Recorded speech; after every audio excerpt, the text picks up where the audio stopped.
It's only the oil stocks that are really holding up the market, and that's obviously because some kind of a resolution is expected, some kind of relief from the meetings that are being held in Delhi today. It's extremely unlikely that petrol prices will be raised anytime soon.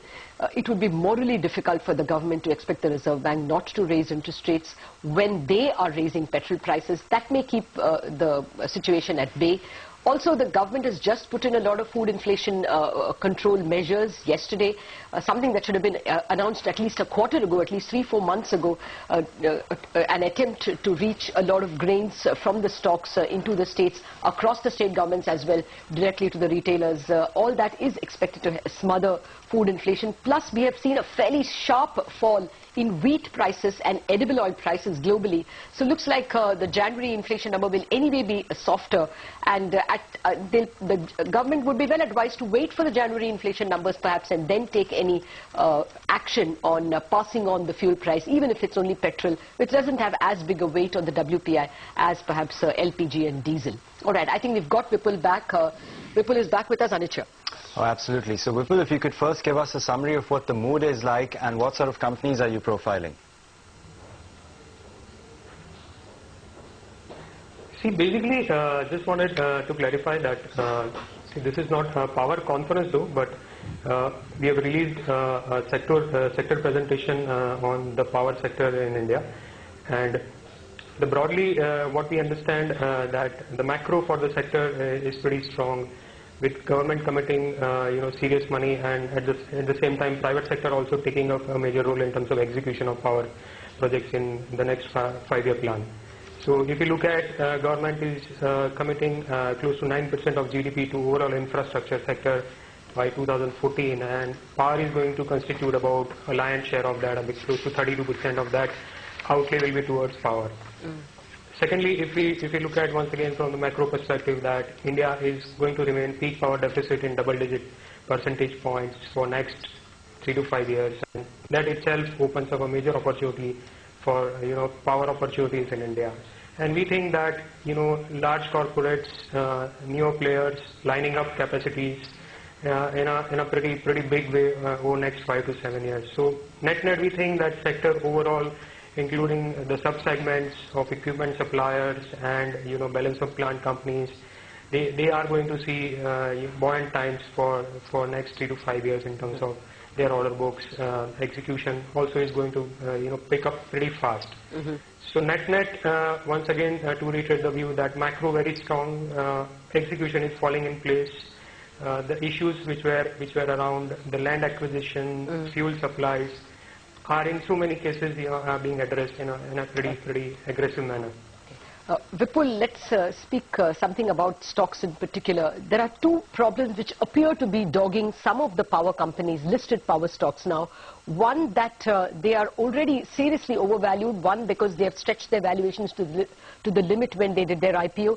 The other consideration that has gone against power generation companies is that merchant power tariffs appear to be falling, and they have fallen even below their pre-monsoon levels, like below their summer levels. Is this a matter of concern? In the light of both these, are you wary of some of the power generation companies? What are your picks in that space? Yeah, that's a good question though. What we would believe is that in the short term you might find valuation looking stretched, and the separation of men's within boys would happen primarily once again on the basis of two factors. The companies which have a control over the fuel supply. So this is going to be the key factor. So if you want to pick up winners within this entire utilities game, you need to focus on companies which have their fuel supplies tied up, or they have control over the resources in terms of mines, captive mines within their control. And second, the land acquisition which has been creating delays as far as execution is concerned. So if I have to pick up a portfolio of utilities, I think I'll focus on these two factors, and companies that address these factors will be long-term winners. You wouldn't be able to give us specific stock picks? In our opinion, Tata Power stands out in that sense, because I think that the company will be net long coal in excess of 20 million tons per annum starting somewhere between 2014 onwards. largely because of their tie-up with the Indonesian company Bumi Resources.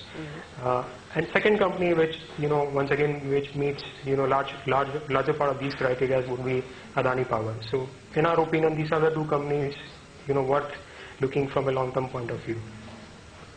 Vipul, one final question. In the power space, would power generation companies really be your favorites, or would they be some power equipment or power related companies that you would pick?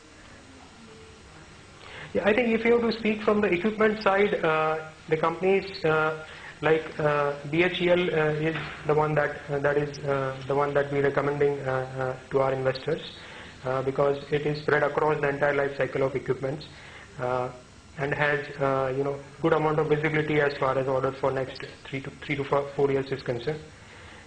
If we go down the spaces like the balance of plant companies, the company called BGR Energy is something which is very aggressive in terms of bidding for these projects and a fairly decent size of order book for execution. That also gives them a great amount of visibility. If you go to transmission line and T&D space particularly, the transmission line tower companies including KEC and Kalpataru are the ones which we think will be a long-term winners. Right, Vipul. Thanks a lot for joining us with that perspective. Of course, we'll address a lot more individual stocks and what Religare is bullish on in the entire power space. We'll touch upon those stocks with Kunal Sheth, who's the power analyst at Religare, but that's after a very short break. Stay tuned.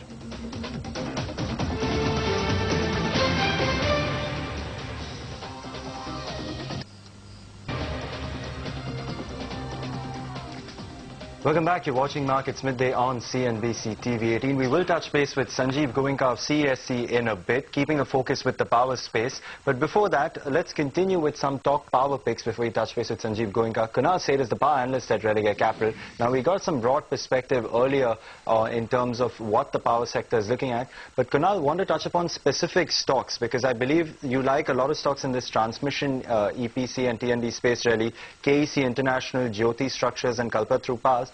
What's your top pick from these three? What's the investment prognosis and what are your targets on these stocks?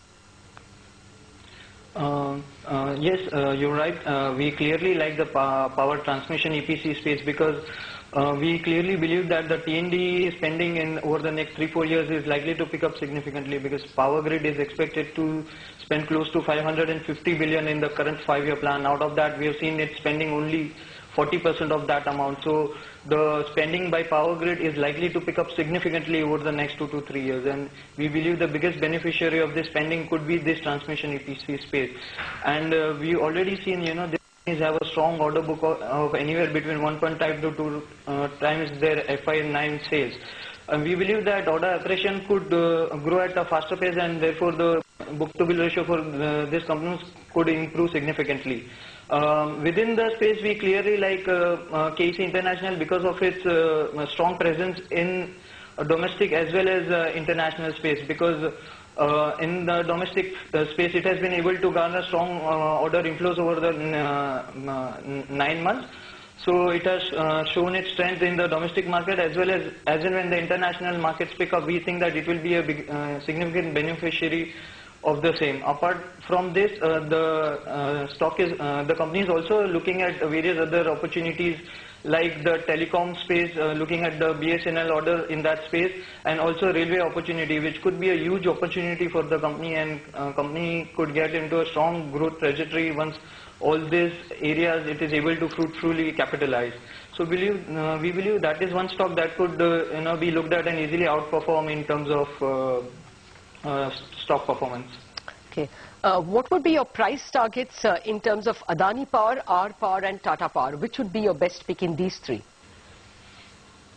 As we mentioned that within the utility space, clearly we like companies who have a strong hold in terms of their fuel supply in place, because we believe that could be the make or break situation for the companies going ahead. Clearly, companies with good execution skills and strong balance sheets will stand out. So within that space, as we mentioned, we like Tata Power with a price target of 1550, and so that would be our topic within that space. All right. Thank you very much for joining us, Kunal. Have a good call.